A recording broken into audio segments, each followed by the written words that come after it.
Koy, paano ba hindi maging reactive sa mga emotions at thoughts natin para di tayo mag-low vibes? Thank you. Ako para sa akin, tol, hindi mo maiiwasan yung emotions. Lagi talagang meron yan. Pero para sa akin kasi suggestion lang ang emotion. Sinasuggest nga sa'yo. Gusto mo mong malungkot? O sinasa'yo naman yan. O take ko ba to? Hindi. Parang ganun. Or, nalulungkot ka, pero ginagawa mo pa rin yung shit mo. Magpo-push up ka habang malungkot, mag-record ka habang malungkot.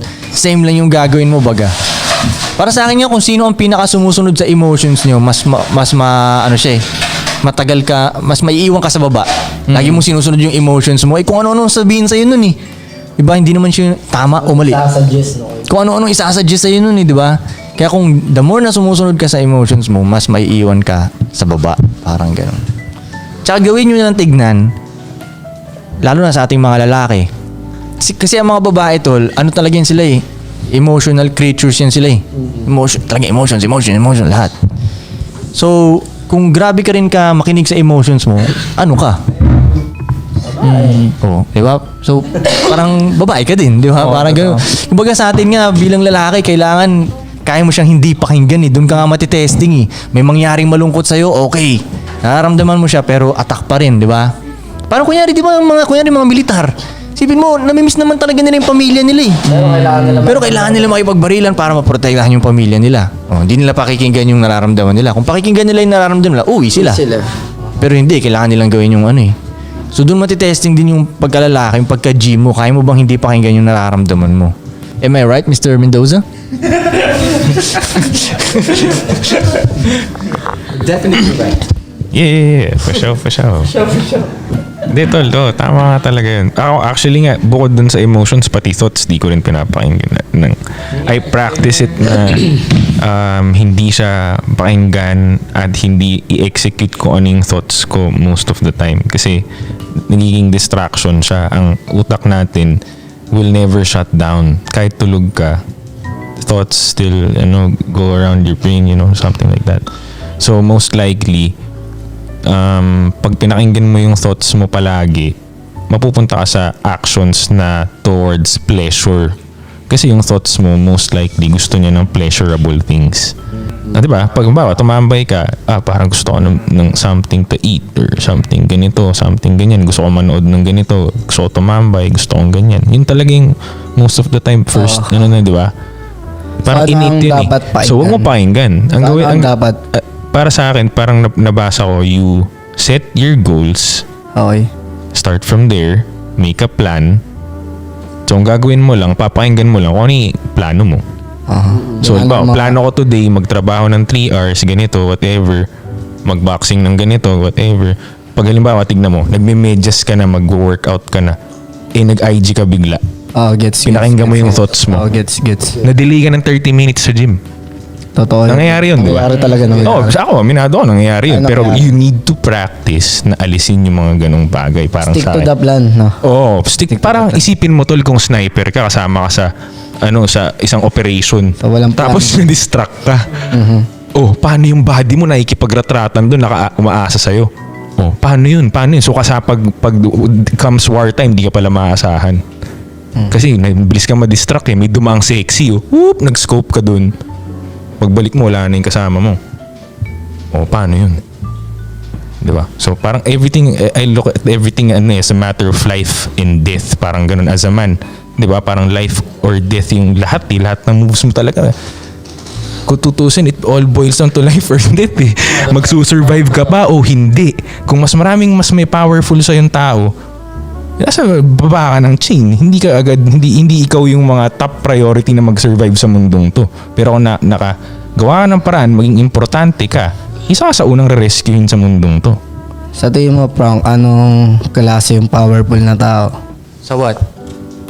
Paano magiging powerful ang isang tao, eh? Pagdating sa lahat? Sa lahat? Oo. Paano nyo tingnan yun ba?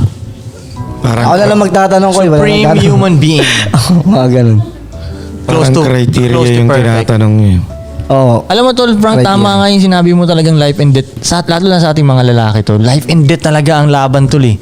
Kahit nga hindi literal na death, pero pag nasa baba ka, parang death talaga tol. Isipin mo, nakikita mo yung mga ibang lalaki, living life nandun, nagagawa nila yung mga gusto nila, tapos ikaw nasa baba ka, wala kang magawa. Di ba? Parang death talaga siya. Alam mo, ang lungkot niya, alam mo yun. Mas okay pa nga siguro yung deads na deads ka na. At wala ka na mararamdamang mga ganun. Wala ka na, di ba? May isip ng mga ganun. Pero yung nandun ka sa baba, bilang lalaki, nasa baba ka, ang hirap nun tol ah.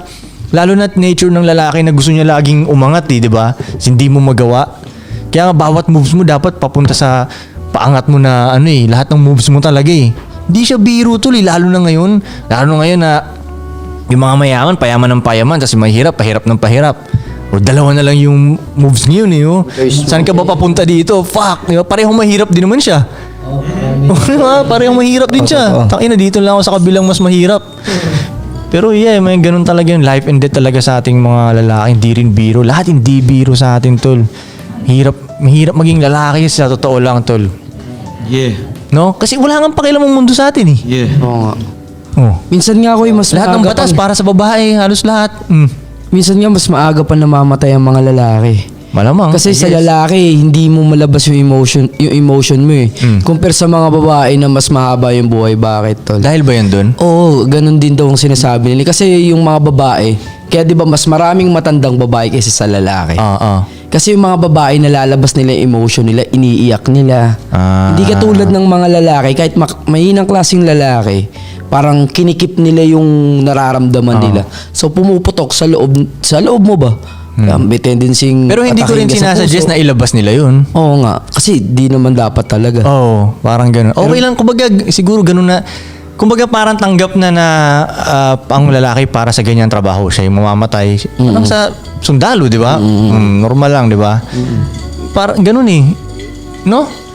Yun ang trabaho natin eh. So, Isipin mo tol, pag may iba sa sakop ng bansa nyo, yung mga babae nga iiwan yan eh. Oo. Yung magaganda kukunin pa nung hari yan, sarap ng buhay niyan eh. Kailangan mag-anak kayo eh. Oo, totoo. May ganun palabas. Ikaw malaki katawan mo. Gwapo ka. Isa ka sa unang papatahin. Pamang, di ba? Out ka na. Malaki ka, warrior ka, malakas ka. Boom. First target ka, lowest boom, patay ka agad. Mahirap maging lalaki talaga. tapos, pag namatay ka pa, parang ayos lang ang buong mundo. Okay lang. Di ba? Oh. Kaya nga, di ba, kunyari may namatay na 20 lalaki sa gera. Okay. May namatay na 20 babae. Putang ina, balitang-balita yun. Magkaiba yung tol, magkaiba yung impact. Magkaiba yun. Magkaiba yung impact. So, basta ganun. Hindi naman siya nagre-reklamo na mahirap maging lalaki. Pero kumbaga hindi nagre-reklamo, kumbaga it is what it is. Yes. Yun naman yun eh. Ganun din naman pag kay G ka mag-isip eh, di ba? It is what it is. Yan eh. Ano na lang ang best move? Parang Kailangan talaga maging high value male tayo. ganun talaga. Kailangan talaga. Kasi pag hindi, nakakalungkot yun eh. Nasa baba. Nakakalungkot talaga yun, tol. Sipin mo, walang nagkakagusto sa'yo yung babae. Walang nababaliw na babae sa'yo. Hindi ka idol ng ibang mga lalaki. Basically, invisible ka nga sa earth eh. Naglalakad Nobody ka talaga. Walang bumibisita sa IG mo.